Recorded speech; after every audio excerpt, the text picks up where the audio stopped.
جہنم کے پجاری از قلم اے حمید۔ عامر جمشید بڑی توجہ سے آرتی کی کہانی سنتا رہا تھا۔ اس کا تعلق قدیم آتش پرستوں سے تھا اور ہندو بھی آگ کی پوجا کرتے تھے۔ وہ آگ کو اگنی دیوی کہتے ہیں اور اپنے مرنے والوں کو اسی کے یعنی آگ کے ہی سپرد کر کے جلا دیتے ہیں۔ اور جمشید ہندو مت کے ماننے والوں کے آواگمن یعنی بار بار جنم لینے کے عقیدے سے بھی بخوبی واقف تھا۔ چنانچہ پراسرار عورت یعنی آرتی کی کہانی ساری اس کی سمجھ میں آ گئی تھی، اور اب اسے پکا یقین ہو گیا تھا کہ وہ زمین کے نیچے بدروحوں اور شیطانی مخلوق کی دنیا میں آ گیا ہے۔ وہ نستور جادوگر کی بدروح کے شکنجے سے نکل کر اپنی انسانوں کی دنیا میں واپس جانا چاہتا تھا۔ یہ اتنا آسان کام نہیں تھا، جبکہ عامر جمشید کا کوئی کالے جادو کا منتر بدروحوں کی دنیا میں آنے کے بعد کام نہیں کر رہا تھا۔ وہ جان گیا تھا کہ اس مشکل میں صرف یہی بدروح عورت آرتی اس کے کام آ سکتی ہے، جبکہ وہ اس کی مدد کرنے کے لیے تیار بھی تھی۔ وہ یہ بھی جانتا تھا کہ ان بدروحوں کے پاس اپنی طاقت ہوتی ہے اور وہ ہر قسم کے جادو ٹونے کا مقابلہ کر سکتی ہیں۔ چنانچہ آرتی کی داستان سننے کے بعد اس نے آرتی سے کہا، مجھ سے انجانے میں ایک بھول ہو گئی ہے۔ میں آفریتی بدروح کو قابو کرنے کی غرض سے اس کا چلا کاٹنے ایک قبر میں بیٹھ گیا تھا۔ مجھے نہیں معلوم تھا کہ وہ قبر قدیم زمانے کے ایک خطرناک آتش پرست جادوگر نستور کی ہے۔ میری کسی غلطی سے چلا الٹا ہو گیا اور نستور جادوگر کی کھوپڑی ٹوٹ گئی۔ اس کا آدھا حصہ الگ ہو گیا۔ اسی لمحے نستور جادوگر کی بدروح غضبناک ہو کر میرے سامنے آ گئی اور اس نے اپنے وجود کی تباہی کا بدلہ لینے کے لیے بدروحوں کی اس زمین دوز دنیا سے باہر نکلنے کے تمام راستے میرے لیے بند کر دیے۔ اس نے یہ بھی کہا کہ یہ میرا پہلا بدلہ ہے، اس کے بعد اس کے انتقام کا سلسلہ جاری رہے گا۔ آرتی کہنے لگی، تمہیں یہ سب کچھ بتانے کی ضرورت نہیں ہے، مجھے سب معلوم ہے کہ تمہارے ساتھ کیا ہوا ہے۔ جمشید نے عجز و انکساری سے کہا، تم بھی اگنی دیوی کی پوجا کرتی ہو؟ میں بھی آتش پرستوں کے قبیلے سے ہوں۔ میری مدد کرو اور کسی طرح مجھے یہاں سے باہر نکال دو۔ بدروح آرتی نے کہا، میں نستور جادوگر کا مقابلہ نہیں کر سکتی۔ اس کی شیطانی طاقت مجھ سے بہت زیادہ ہے۔ اسے اگر ذرا سا بھی شک ہو گیا یا اسے ذرا سی بھی بھنک پڑ گئی کہ میں تمہاری مدد کر رہی ہوں تو وہ مجھے جلا کر راکھ کر سکتا ہے۔ جمشید نے نا امید ہو کر کہا، تو کیا میں اب کبھی زندہ انسانوں کی دنیا میں واپس نہیں جا سکوں گا؟ آرتی بولی، اگر ایسی بات ہوتی تو میں خود تمہاری مدد کرنے تمہارے پاس نہ آتی۔ یہ میرا آخری جنم ہے۔ اگر میں نے اس جنم میں بھلائی کے کام کیے، دکھی لوگوں کی سیوا کی تو مجھے مکتی مل جائے گی۔ تمہیں یہاں سے نکالنے کے لیے مجھ سے جو ہو سکا میں کروں گی، لیکن تمہیں بڑی احتیاط سے کام لینا ہوگا۔ میں جیسے کہوں ویسے کرنا ہوگا۔ اس میں اگر میری جان جا سکتی ہے تو تمہاری جان کو بھی خطرہ ہے۔ نستور جادوگر پھر تمہیں زندہ نہیں چھوڑے گا۔ جمشید کہنے لگا، میں حیران ہوں کہ اس نے مجھے زندہ کیوں چھوڑ دیا؟ مجھے قبر کے اندر ہی ہلاک بھی کر سکتا تھا۔ آرتی نے کہا، وہ تمہیں اذیت دے کر آہستہ آہستہ مارنا چاہتا ہے، اس طرح اس کے انتقام کے جذبے کو تسکین ملتی رہے گی۔ بدروح اسی طرح اپنے دشمنوں سے بدلہ لیا کرتی ہے۔ جمشید بولا، تم جو کہو گی میں وہی کروں گا۔ آرتی نے کہا، میں تمہیں یہاں نہیں رکھنا چاہتی، یہ جگہ تمہارے لیے خطرناک ثابت ہو سکتی ہے۔ جمشید نے پوچھا، یہ کون سی جگہ ہے اور یہاں جو مکان ہیں ان میں کون رہتا ہے؟ آرتی کہنے لگی، ان مکانوں میں ان آتش پرستوں کی بدروحیں رہتی ہیں، جنہوں نے دنیا میں یتیموں اور بیواؤں کی زمینوں پر ناجائز قبضہ کر کے اپنے مکان بنا لیے تھے۔ مرنے کے بعد ان کی گناہ گار روحوں کو یہ سزا دی گئی ہے کہ وہ ان ویران مکانوں میں بھٹکتی پھرتی ہیں اور اپنی اولاد کو پکارتی رہتی ہیں جو ان کی اب کوئی مدد نہیں کر سکتی۔ میں تمہیں یہاں سے دور ایک دوسری جگہ لے جاؤں گی۔ کیا نستور جادوگر کی بدروح وہاں نہیں آ جائے گی؟ جمشید نے سوال کیا۔ آرتی بولی، میں تمہیں ایسی جگہ چھپا کر رکھوں گی جس جگہ کا جادوگر نستور کی بدرو کو بھی گمان نہیں ہو سکے گا۔ میرے ساتھ آؤ۔ آرتی کی بدرو جمشید کو لے کر ویران حویلی سے باہر نکل آئی۔ باہر وہی ہلکے نسواری رنگ کی ہلکی پھیکی دھند پھیلی ہوئی تھی۔ آرتی کے پیچھے پیچھے چلتے ہوئے جمشید ایک بار پھر ان مکانوں کے قریب سے گزرا جن کی اوپر والی منزلیں دھند میں ڈوبی ہوئی تھیں، اور کسی مکان کا دروازہ ادھ کھلا تھا اور کسی مکان کا دروازہ پورا بند تھا۔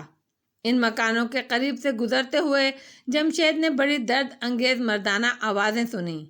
جن مکانوں کے دروازے بند تھے ان کے اندر سے کسی مرد کی آواز رو رو کر اپنی اولادوں کے نام لے لے کر انہیں مدد کے لیے پکار رہی تھی۔ جن مکانوں کے دروازے آدھے کھلے تھے ان کے اندر سے رونے کی آوازیں آ رہی تھیں۔ دونوں ایک بار پھر اسی سیاہ تار کول جیسی جھیل پر آ گئے۔ آرتی نے جمشید کو کشتی میں اپنے ساتھ بٹھایا اور چپو چلانے لگی۔ جمشید نے کہا، آرتی لاؤ، اب میں چلاتا ہوں، تم تھک گئی ہوگی۔ آرتی بولی، تم یہ چپو نہیں چلا سکو گے، مگر جمشید نہ مانا اور چپو تھام کر بیٹھ گیا۔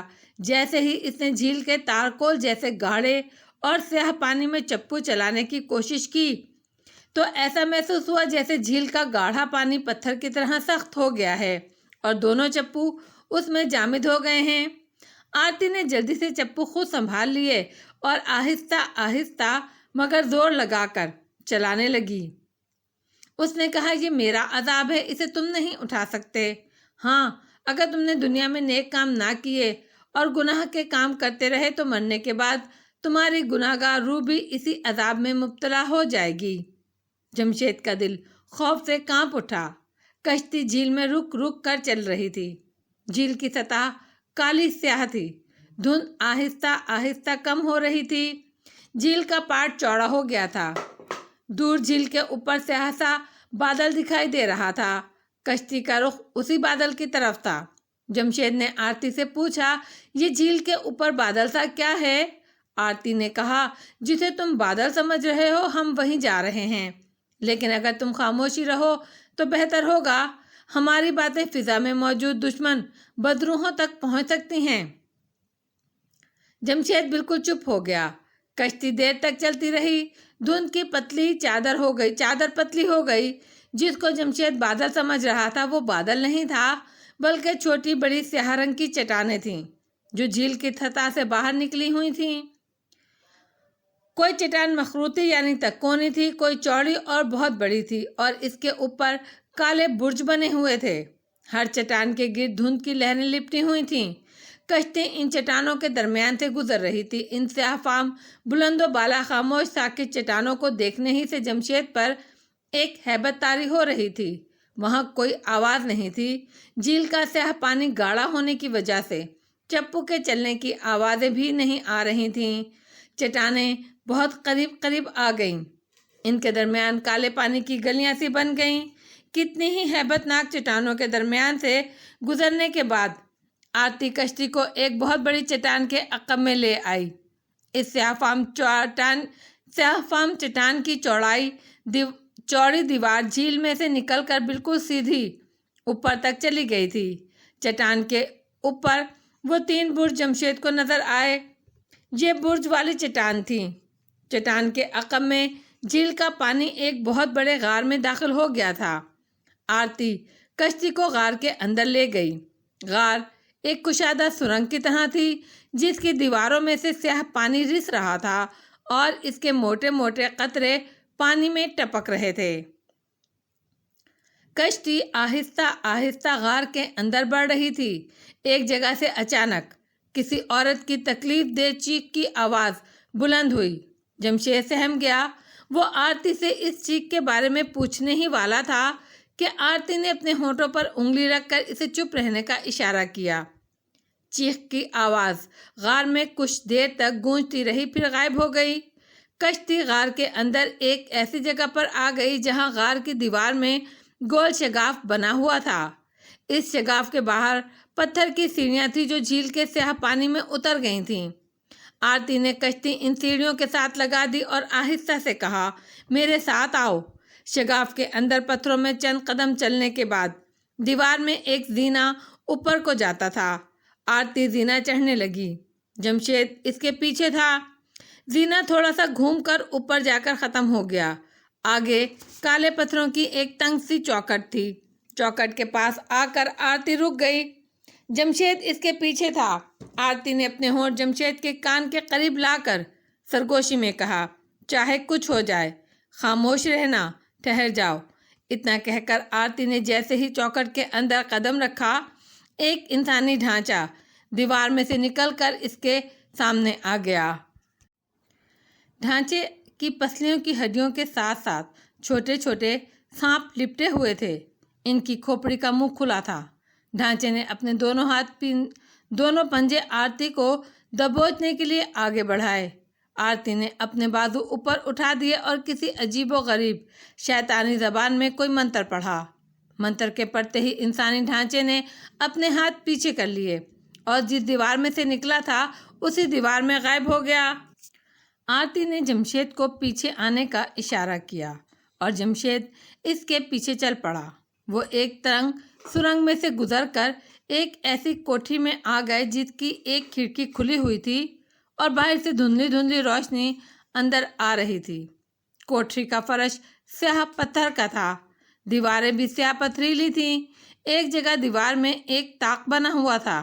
طاق میں پتھر کی ایک مورتی کا صرف سر ہی نظر آ رہا تھا۔ مورتی کا چہرہ بڑا ڈراؤنا تھا۔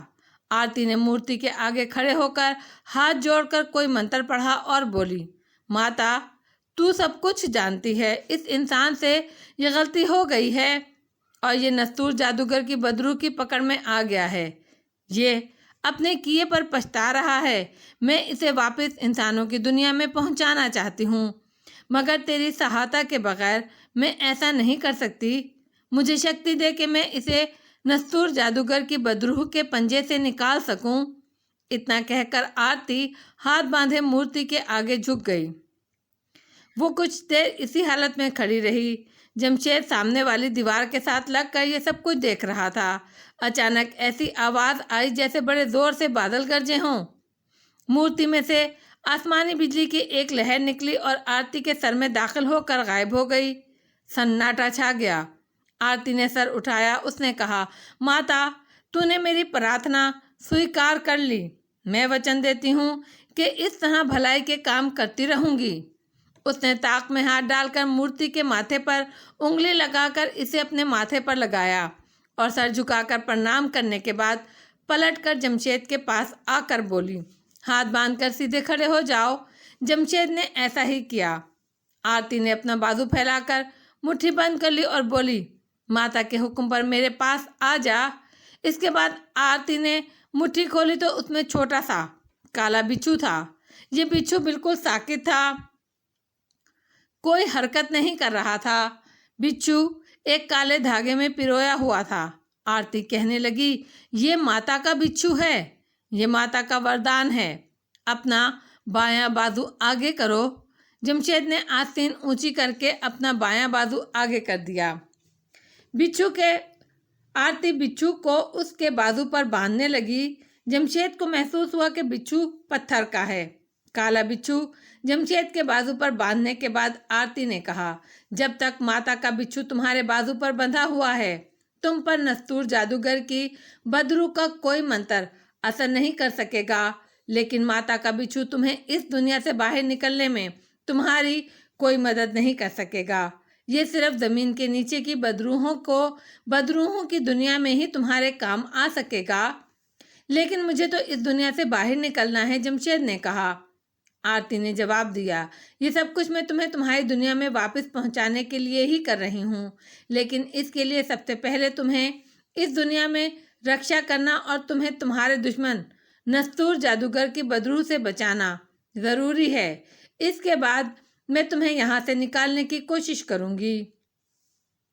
اب ہم یہاں سے واپس چلیں گے۔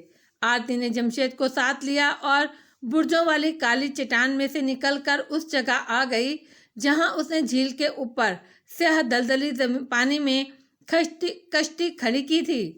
دونوں کشتی میں بیٹھ گئے اور کشتی واپس روانہ ہو گئی۔ جب وہ سیاہ چٹانوں میں سے نکل آئے تو جمشید نے پوچھا، اب ہم کہاں جا رہے ہیں؟ آرتی نے کہا، میں تمہیں ایک محفوظ جگہ پر لے کر جا رہی ہوں، جہاں تم اس وقت تک رہو گے جب تک میں واپس نہیں آ جاتی۔ اس کے بعد جمشید نے کوئی سوال نہیں کیا۔ کشتی سیاہ چٹانوں میں سے آگے کافی دور نکل آئی تھی۔ یہاں جھیل کا کالا دلدلی پانی زرد رنگ کا ہو گیا تھا اور اس میں ہلکی ہلکی لہریں بھی اٹھنے لگی تھیں۔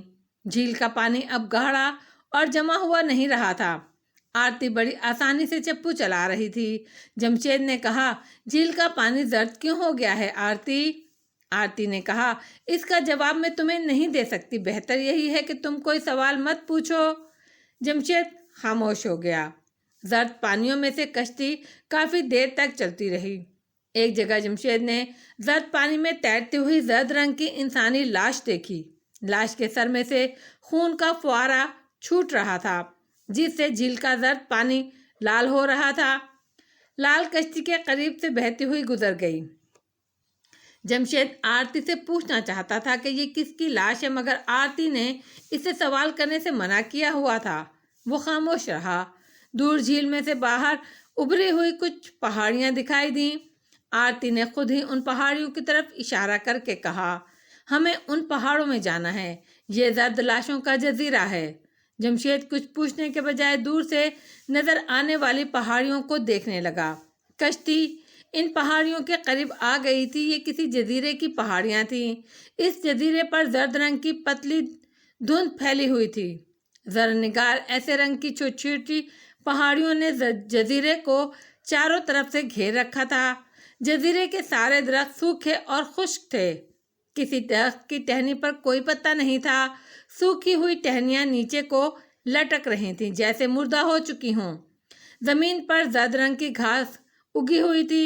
جمشید دل میں ڈر رہا تھا، یہ عورت اسے کسی قسم کے ڈراؤنے جزیرے پر لے آئی ہے، جس کا وہ زرد لاشوں کا جزیرہ کہہ رہی ہے جسے۔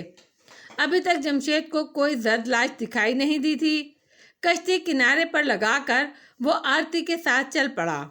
زمین پر اگی ہوئی زرد گھاس پر اس نے 2-3 جگہوں پر سرخ خون کے بڑے بڑے دھبے دیکھے، جو بالکل تازہ خون کے دھبے تھے۔ اس نے آرتی سے خون کے ان دھبوں کے بارے میں بھی کوئی سوال نہ کیا۔ جمشید نے محسوس کیا کہ آرتی جزیرے کے سوکھی اور لٹکی ہوئی ٹہنیوں والے درختوں سے دور رہ کر چل رہی ہے۔ ان درختوں کے درمیان آ کر خود آرتی کہنے لگی، ان درختوں کی طرف گھور کر مت دیکھنا، اپنی نظریں نیچی رکھو۔ جمشید کو تعجب ہوا کہ درختوں کی طرف گھور کر دیکھنے سے بھلا کیا ہو سکتا ہے، لیکن قدرتی طور پر اس کے دل میں تجسس پیدا ہوا کہ کسی درخت کو گھور کر دیکھنے میں آخر حرج ہی کیا ہے۔ اگر اس نے کسی درخت کو گھور کر دیکھ بھی لیا تو آرتی کو تو معلوم نہیں ہو سکے گا۔